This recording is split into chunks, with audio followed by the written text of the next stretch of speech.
ಇವತ್ತಿಷ್ಟು ಜಲ್ದಿ ಎದ್ದು ಬ್ಯಾಡ್ಗಿಗೆ ಹೋಗೋ ಪರಿಸ್ಥಿತಿ ಬರ್ತೈತೆ ಅಂತ ಅಂದ್ಕೊಂಡಿರಲಿಲ್ಲ. ಏನಾತಂತ ಮುಂದೆ ಹೇಳ್ತೀನಿ. ಸೊ ಹಲೋ ರಾಣೆಬೆನ್ನೂರು ಮಂದಿ, ಇದು day 156 of 365 days mini vlog challenge. Mummy ಅಜ್ಜಿ ಮನೆಯಾಗಿದ್ದರು. ಸೊ ಬೆಳಗ್ಗೆ ಎದ್ದು ಅಜ್ಜಿ ಮನೆಗೆ ಹೋದೆ. ಅಲ್ಲಿ ಹೋಗಿ ಟೀ ಮಾಡಿದರೆ ಟೀ ಕುಡ್ಕೊಂಡು ಅಲ್ಲಿಂದ ಮಮ್ಮಿ ಕರ್ಕೊಂಡು ಬ್ಯಾಡ್ಗಿಗೆ ಹೋಗ್ಬೇಕಿತ್ತು. ಯಾಕಂದರೆ ಇವತ್ತು ಯೋಗ ಡೇ. ಅವ್ರ ಸ್ಕೂಲ್ ಒಳಗೆ ಯೋಗ ಮಾಡ್ಸಾತಿದ್ರು. ಅದಕ್ಕೆ ಅವ್ರು ಕರ್ಕೊಂಡು ಏತರ ಮೇಲೆ ಹೋದೆ ಸ್ಕೂಲಿಗೆ. ಅಲ್ಲಿ ಹೋಗಿ ಡ್ರಾಪ್ ಮಾಡಿದೆ. ಇದು ನಮ್ಮ ಮಮ್ಮಿ ಸ್ಕೂಲ್ ನೋಡ್ರಿ. ಹಾಸ್ಟೆಲ್ ಐತಿ, ಪ್ಲಸ್ ಮೆಸ್ ಐತಿ, ಆಮೇಲೆ ಸ್ಕೂಲ್ ಬಿಲ್ಡಿಂಗು ಪೀಸ್ ಆಗೈತಿ, ಚೆನ್ನಾಗೈತಿ. ಬ್ಯಾಡ್ಗಿ ಒಳಗೆ ಕಿತ್ತೂರು ರಾಣಿ ಚೆನ್ನಮ್ಮ ಹೈಸ್ಕೂಲು. ಆಮೇಲೆ ಸ್ಟಾಫು ಮತ್ತು ಸ್ಟೂಡೆಂಟ್ಸ್ ಎಲ್ಲರೂ ಸೇರಿ ಯೋಗ ಮಾಡತ್ತಿದ್ರು. ಅದನ್ನು ಹಂಗೆ ಒಂದು ಕ್ಲಿಪ್ ತೊಗೊಂಡೆ.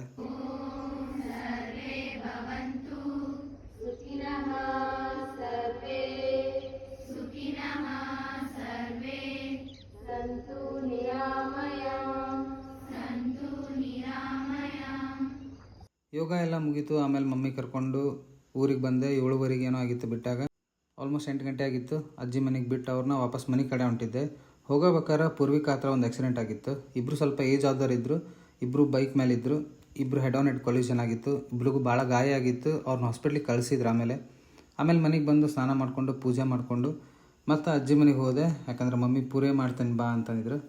ಬಿಸಿ ಬಿಸಿ ಪೂರಿ ತಿನ್ಕೊಂಡು ಅಲ್ಲಿಂದ ಮತ್ತು ಫ್ರೆಂಡ್ಸ್ ಮೀಟ್ ಆಗೋಣ ಅಂತಂದು ಸ್ವಲ್ಪ ಹೊರಗೆ ಹೋದೆ. ಇವತ್ತು ಸಂಡೇ ಇತ್ತು, ಏನೂ ಇರಲಿಲ್ಲ ಕೆಲಸ ಜಾಸ್ತಿ ಮಾಡೋಕ್ಕೆ. ಫ್ರೆಂಡ್ಸ್ ಮೀಟ್ ಆಗಿ ಆಮೇಲೆ ಮನೆಗೆ ಹೋಗಿ ಸ್ವಲ್ಪ ಹೊತ್ತು ರೆಸ್ಟ್ ಮಾಡಿದೆ. ಸಾಯಂಕಾಲವರೆಗೂ ರೆಸ್ಟ್ ಮಾಡಿಕೊಂಡು ಸಾಯಂಕಾಲ ಫ್ರೆಶಪ್ ಆಗಿ ಮತ್ತು ಆ್ಯಸ್ ಯೂಶುವಲ್ ಹೊರಗೆ ಬಂದು ಸ್ವಲ್ಪ ಹೊತ್ತು ಫ್ರೆಂಡ್ಸ್ ಮೀಟ್ ಆಗಿ ಆಮೇಲೆ ಅಲ್ಲಿಂದ ಅಜ್ಜಿ ಮನೆಗೆ ಹೋದೆ. ಊಟಕ್ಕೆ ಬಾ ಅಂತಂದಿದ್ರು ಮಮ್ಮಿ.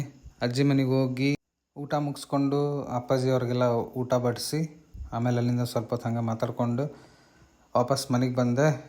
ತುಂಬ ಜನ ವಿಡಿಯೋ ನೋಡ್ತೀರಿ, ಬಟ್ ಫಾಲೋ ಮಾಡತ್ತಿಲ್ಲ ಇನ್ಸ್ಟಾಗ್ರಾಮ್ನಾಗ.